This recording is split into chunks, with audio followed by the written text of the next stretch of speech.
Hello ladies and gentlemen, this is Blue Maxima, and this video is going to be a little bit of a disaster, because if I'm being honest with you, I've been trying to play games for videos for like a week now, and I just can't find anything that I'm particularly happy with, for multiple reasons. This has happened before, but, well, now it's happening again, and it's being a bit more obnoxious about it this time. So, if you don't mind, I'm just going to ramble at the wall for as long as I need to while some background footage of a game of Pavlov VR plays out, because they recently released an update which is really good, and I'll take some time to talk about it at the end of the video and why I find it to be more satisfying than anything I've played in the past couple of weeks. But nevertheless, let's get talking. So, I figured I'd go for a small game, something that doesn't really get that much in the way of advertisement or benefit from large YouTubers talking about it, and that's Call of Duty Warzone, because only Brave status is on this channel. And I tried playing that. I tried playing the Battle Royale mode, and I tried playing the new Rebirth Island, because I actually played Rebirth Island back when it came out, back on Call of Duty Mobile, and I actually really enjoyed it there. So when it came over to Call of Duty Warzone, I found myself being quite excited because it's a good map and it's a lot of fun to play on. But it appears that the developers of Call of Duty Warzone can't make up their mind as to what actually works on Rebirth Island, because the last couple of game mode updates that they've done over the past couple of days have resulted in the modes that are playable just being worse and worse and worse. Duos on Rebirth Island doesn't make any bloody sense. The one that I referred to is Rebirth Quads, which is extremely quick, full of action, and is really enjoyable because the matches are usually over so fast, so you don't have to worry too much about spending any time playing them. And when it comes to Call of Duty Warzone, especially on the main map, where the matches can get really drawn out and really annoying, having the matches be that quick and that just easy to drop in and drop out without having to worry too much about it makes it that much more enjoyable. And after playing that and then playing a couple of games on my phone, just because, you know, I'm bored, I have to do something while I'm waiting at the bloody supermarket or what have you, the thing is, games these days have started to become really annoying with how they handle their goddamn progression. And with Call of Duty Warzone in particular, although the Call of Duties in general are just kind of guilty of this, progression is often determined by things like whether or not you win or you lose. So, when it comes to something like Call of Duty, you can get 3,500 XP for winning a match and 1,750 for losing a match. And this can directly affect just how fast you progress in the game itself, whether it be your season pass, your leveling up, or whatever the bloody hell the challenges are that are going on these days. The problem with Call of Duty is that you end up having to sweat, and if you don't know what sweat means is when people are so hyper-competitive to the point of being obnoxious. Like, for example, when you're playing the original Call of Duty Black Ops, one of the most popular strategies in that game was something called the dolphin dive, where you would run up to a person, hold the crouch button so that you would dive onto the ground, and therefore make yourself a harder target to hit while consistently shooting back at the enemy. And there are all sorts of these little tactics, including things like people going, oh, this weapon is the most powerful by about 5 damage points. I'm going to use that in its absolutely best configuration instead of a weapon I personally like the best. Or just silly strategies like the dolphin diving. Or, I always hated camping in Call of Duty. Like, you can say it's in the game, it's a legitimate strategy, but at the same time, Call of Duty's gameplay is at its best when everyone's on the move, everyone's got weapons that fire quickly, and they can just, like, be constantly running around the map shooting at each other, and camping just doesn't seem partial to the way that Call of Duty works. But that's just me. So when you've got a bunch of people that are doing all of these strategies and all of these things that just seem counter to what the game is best at, just because they need to do these challenges, they need to progress their season pass, they need to get to a higher level so that they can actually unlock the strategies that they want, it's easy to see why Call of Duty is becoming one of the most frustrating things to play these days if you're just looking for a decent multiplayer experience. Which is a shame, especially when it comes to something along the lines of, say, like the gunplay in Modern Warfare, which is still some of the best gunplay that exists in a modern day shooter that isn't VR based. So you just find yourself thinking, well, I'm going to have to go up against all these people who are going to want the most progression on their stuff possible, and they're more than willing to be as frustrating as possible in order to get that progression. And it just becomes one of the most frustrating sort of games to play. And as a result, I just found myself falling off it after a couple of hours because it just encourages being unfriendly, using stupid tactics. Well, not so much stupid tactics, but tactics that are just so over-the-top ridiculous, but are 2% more effective, that it just ends up feeling like a joke when you've got that many people just doing stupid things like that all the time. And it's encouraged by the way that they design their progression systems. So instead of trying to take the game a bit seriously, I just find myself being wrecked by some guy who just did some kind of stupid tactic using some kind of gun which is apparently overpowered. And this isn't even ruling out sheer bad luck, getting stuck on a team with really stupid teammates that will just kill your progress immediately. So, you know, not great. And I'm just like, nah, I'm done with this. I don't want anything to do with this. So I moved on to my next game. My next game, which turned out to be Hitman, the 2016 reboot. And man, I gotta tell ya, that game has got some massive goddamn potential. I really liked what I played of the actual gameplay of it. So I was playing Hitman, and I was playing through Paris, and Paris is the first major level, by the way. And I was impressed at the sheer level of environmental detail, the amount of things you could do. The game is actually really mechanically simple. You've got a limited amount of gadgets you can use that all do very specific things. They explode, they kill people, they make people go and want to throw up, stuff like that. And your list of things that you can really do in the environment is quite limited. I mean, you can climb on things, you can knock out dudes and take their disguises or just find them in the level, you can find things in the level, but there are so many just little pieces that you can fill around with to your heart's content, and it is a really satisfying thing to do properly. With that said though, there are so many little things that found themselves getting in my way that I'm starting to reconsider getting Hitman 3 when it comes out. And not just because it's got VR in it, it's because I was actually kind of interested in it. But the reasons why I don't want to get Hitman 3 are quite numerous. So, the first thing is that while the game itself is really impressive, it gets really annoying when you're trying to play it and you're constantly being disconnected from the servers. Because as it turns out, the game has got two separate modes, an online mode and an offline mode. And when you're offline, you can't earn anything except levels. In order to get any new gadgets, in order to get any reasonable use out of challenges, you need to be online all the time. And if you're playing a mission that's longer than 15 minutes, chances are at one point, the server is going to disconnect. And you're going to see a little prompt that says reconnecting to server. And sometimes it just won't reconnect. Twice, I've had it decide, no, you can't continue on this mission any longer because we've lost your connection to the servers. And I have no idea why this is a thing because the game is mainly single player. There are multiplayer modes, there are leaderboards, but there's nothing that would absolutely require the use of an always online system. And it doesn't make any bloody sense to me. As a result, I found myself wondering in the middle of every mission, oh, am I going to be forcefully disconnected at some point? Is the game going to decide, no, I don't want you to play anymore, and throw me back out to the main menu before I have time to blink? Although it doesn't really do that, it does give you a prompt to try and reconnect in the middle of a mission. But if you go offline, you won't get any progress from it, so yeah, not great. As a result, I found myself just being frustrated at that.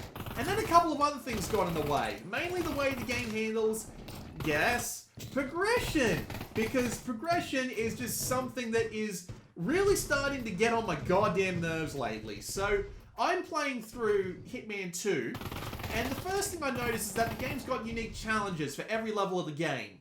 And these challenges can often be something that's, like, really neat. Like, finding different ways to assassinate your target, finding different disguises, finding little pieces of the puzzle that you can use to improve your standing when you're trying to kill these people. And I really like these little challenges because it gives you subtle hints as to what can work without throwing it in your face. And in the case of some of the mission stories, it can kind of feel like it's throwing the idea in your face. With that said though, you have the ability to turn mission stories off, so I don't mind. I'm going to leave that one alone. But the actual progression is really frustrating because these challenges give you XP. And you get just an overall leveling XP bar, but as far as I can tell, that does literally nothing. In the game itself, the only XP that seems to matter is Mastery level, which requires you to replay the missions over and over again in order to do all the individual mission-specific challenges, because these mission-specific challenges are the only thing that really matters towards the XP of an individual level. So once you have done these challenges, it adds to the Mastery level. And whenever you level up in your Mastery level, you get certain advantages. And some of these I approve of. There's a couple of them that let you start in different starting areas, which gives you a little bit of an extra advantage and might give you a little bit of a beeline towards unique and interesting ways to do the assassination. Those I'm fine with. The ones I'm not so fine with are the gadgets that you unlock. And the gadgets that you unlock aren't specific to that mission. They are across the entire game. So you can find yourself needing to play through a mission a lot in order to get a specific gadget, in order to find yourself with the ability to do specific kind of assassinations. And the one that pissed me off the most, because it's so minor, and you wouldn't think that the game would restrict you in this way, is the modern poison syringe. There's one challenge in every single mission, and that challenge is to kill a target with a lethal dose of poison. And there are different kinds of poisons in this game, and the game can tell the difference between them. You need to kill the target with specifically lethal poison. And you can't do this right off the bat. You can do almost everything else. You can do the accidents, you can do drowning, you can do headshots, and you can do the fiber wire, because you're given the fiber wire gadget, which is basically just a strangulation gadget, right off the bat. But you're not given the poison syringe. How do you get the poison syringe? By getting to like Mastery level 6 on Marrakesh or something. And honestly, it drives me nuts. I don't know why they feel the need to restrict it behind Mastery levels, but there are so many little gadgets and unique little things that can give you an advantage in levels that you otherwise wouldn't have them, that it just feels like, it's kind of trying to drag the entire thing out, instead of giving me like options as to how I go about my playing of the game. So, just to use an example, I believe in Hitman Blood Money, you had to buy gadgets with money that you got from doing the assassinations. They could have done that in this game, but no, instead you have to replay these levels over and over again, trying to get these unique assassinations in order to get these gadgets. And there are some things that you just can't do until you've got a certain kind of gadget that you just don't have access to yet. And what I was thinking of, in particular when I say this, is an assassination mission that takes place in, I can't remember the exact name of the place, but it's this big-ass castle where it's like this meeting of an Ark Covenant or something. It's not the Covenant, it's something along those lines. It's a group. It's a cult. It's something along those lines. But there's this one escalation mission where you have to kill a dude with a portcullis. And to do that, you need a bunch of gadgets that'll help you get a disguise of a dude, because there are so many dudes around that I don't know how the hell they expect you to get a hold of a disguise in order to actively get behind somewhere without getting spotted. And then you need something that'll let you blow up this bloody wire. And I don't know how the hell you're supposed to blow up this bloody wire with the gadgets that you start out with, but it's not in the initial inventory. And some of these escalations can actually lead to some really useful bonuses. Like, the only way that I know of to get a silent sniper rifle early on in the game is to do a 3-level escalation mission. So I don't know if there's something useful hidden behind those escalation missions or what, but as a result, the game's just kind of iffy about the way it wants you to progress. Does it want you to be playing levels over and over again in order to get these unique challenges? Does it want you to be, like, going through all the levels once, get a few off to the side gadgets, because if you successfully do all the levels, you're guaranteed to get at least a couple of mastery levels, which usually equates to at least one gadget, and then come back through with your increased gadget repertoire later on, and then come on and then go back through and repeat the levels afterwards and get the more impressive gadgets that way. The game doesn't really make it obvious as to how it's expected to go about things, As a result, I found myself reloading into levels over and over again, just trying to get interesting kills using the manual save slots, and then just reloading over and over and over again. I was playing on PS5, so thankfully the loading times weren't that bad, but I gotta tell you, man, it was just a frustrating way to play it, because I wasn't really sure how the game expected me to tackle its progression system. And man, are these progression systems starting to get really frustrating to deal with, because they encourage you to play in ways that just aren't fun, or just aren't interesting, or aren't natural to the way that you might expect to play these sorts of games. And as a result, when I booted up Pavlov VR and found myself dropped into a random server on a bloody level based off the Dunder Mifflin Paper Company from bloody The Office, and just found myself in a 20-something player free-for-all deathmatch where nothing really mattered, no progression to worry about, no stupid ways to play, just you, a random weapon, and how long you can last. I found that I was having the most fun that I was having this bloody year, even though it's not really been that long. Let's say the past few weeks then. I found myself having the most fun I've had over the past few weeks in a video game, just fucking around with whatever random weapon I could find. And that is something that's just, it's a feeling that's kind of undescribable, if I'm being perfectly honest with you. It's just, I found myself grinning like a madman at some of the most random things that were happening in this game. Like the guy who was carrying around a shotgun, hiding in corners and just laughing like a madman whenever he would get a kill. Or every time I'd see a weapon floating up in the air. Or the one time I managed to get a fucking hipfire kill with the anti-tank rifle and blew a guy apart. Oh, it was so good. And just the outright chaos of the bridge that you saw at the beginning of this footage, where you'd be running up on the bridge not knowing whether or not you died, or a random Panzerschreck, or a random grenade, or just some dude bolting you in the face from up on top of the ramparts of the bridge. It's not ramparts, you know what I mean. It's glorious. And as a result, it makes me miss the old age of gaming. Like, I wasn't even around for it. I didn't have a good PC until like 2008, where it wasn't really focused on progression. It wasn't focused on getting as many weapons and bullshit as possible. It wasn't as focused on getting your XP as high as humanly possible. It was all about just dropping in, having fun, and not caring whether or not you've lost progress at the end of the day because some bastard came around the corner and headshot you with a weapon that was better than yours.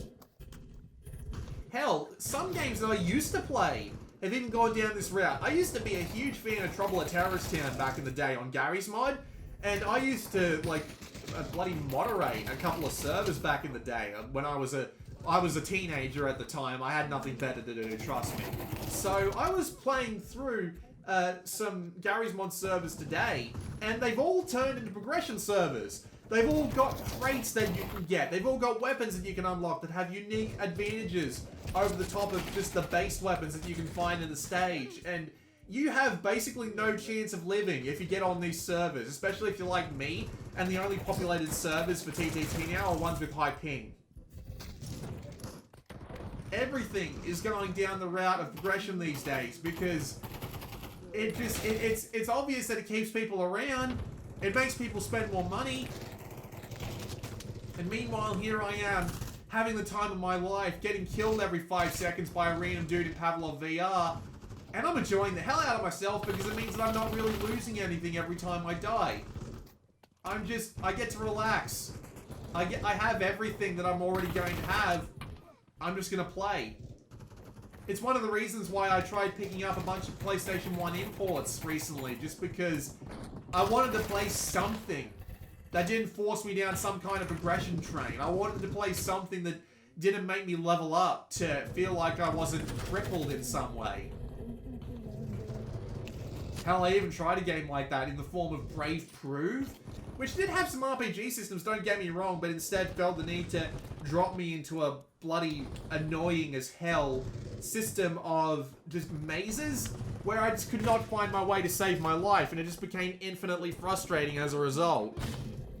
Hell, I tried playing another game. It started with Asunsha. I don't remember the exact name, but it was a fan translation that happened in the past few months. And I tried playing that, and that game was freaking weird, man, because that game has this weird scoring system. You go up to enemies and you fight them, but depending on the color of them, and enemies' color seems to be entirely random, it gets added to like a chain. And if you get certain chains of colors, whether it be red, red, red, blue, blue, blue, or something more complicated like red, green, red, blue, blue, blue, you'll get more points for it. And the entire idea of the game is to get as many points as possible. But the monster encounters don't tell you what monsters are going to be there until you just go and... It doesn't tell you what's going to be there until you go and actually fight the monsters. So you might be working on a specific chain, and then you'll get forced into combat with like 3 monsters which are guaranteed to break your chain, and then that's it. It seems entirely random.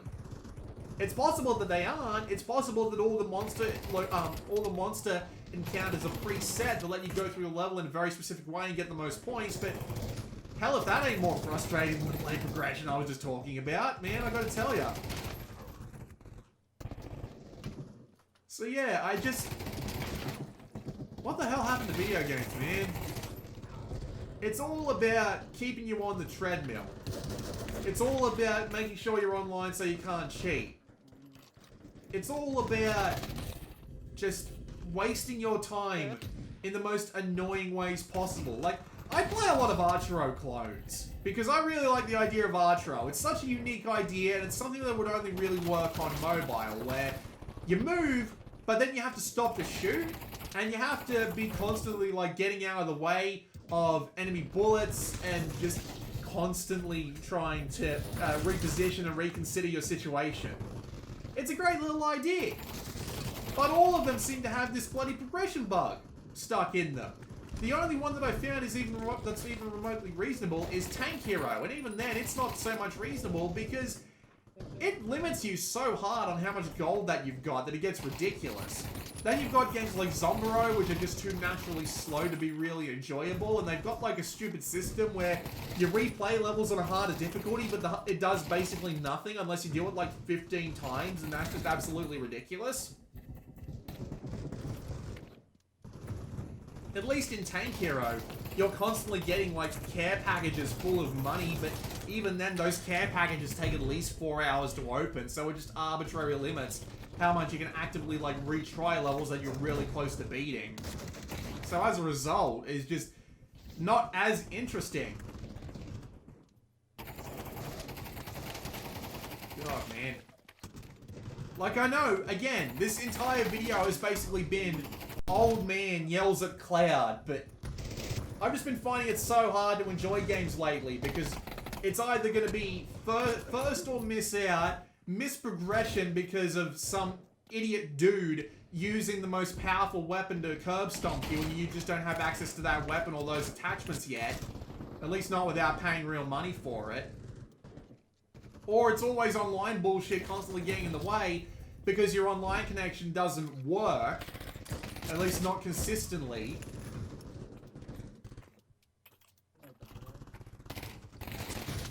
So as a result, I just find myself going back to older games and VR games because VR games are fun because they remind me of what came before. It's all independent developers with like a random like Valve here or there making a big budget game, doing interesting things. And as a result, I don't feel bad about spending a ton of money on these because they're unique ideas and they're still growing. And God knows in 5 years when VR is way more affordable, it's going to be a lot worse in that regard. But for now, it's fine. And with older games, like, they're one and done. If their servers are down and they're not playable, that's it. You don't have to worry about them.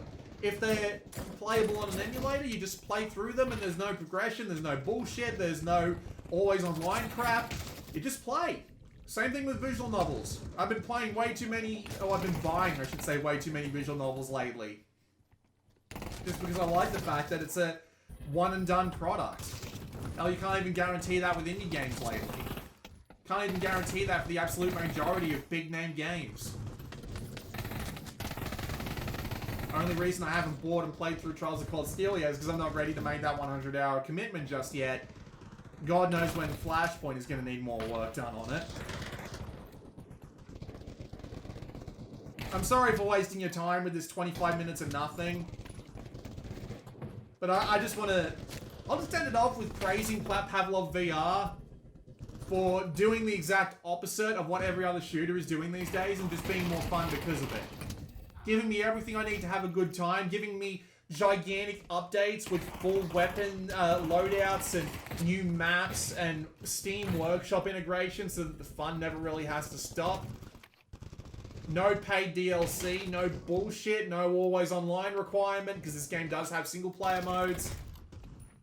It's just what I want from a modern day game these days. It's a great example of how modern day games can be, and really should be, but aren't, in the pursuit of the almighty dollar. And at the same time, you know damn well that games like this wouldn't exist if there weren't people pouring billions into VR research. Games like the Demon's Souls remake wouldn't exist if Sony wasn't getting millions of dollars off some other bullshit on the PS5 or PS4 or what have you. Call of Duty Modern Warfare wouldn't be so satisfying to play, and yet there are so many parts of it that just annoy you because you know that they're designed to bring in the most people and keep the most people around. And I hate it. And yet I know if we go for something as bad as, say, socialism, we're not going to have the resources we need to make cool games like Pavlov VR. I guess that's the blessing and the curse of capitalism. Oh well. I've still got a few hundred PlayStation 1, 2, GameCube, Xbox, all the other retro platforms. I've still got hundreds of games to go through on them. I've still got a dozen visual novels I haven't even started. I've still got like 30 VR games I need to pick up. I'm sure I can find something to have fun with in the meantime. Maybe eventually we'll get over all this crap.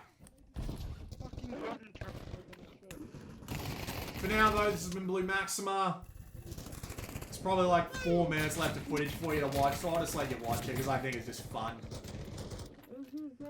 I'll see you all when Scott Pilgrim vs. the World comes out.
weird hunting rifle.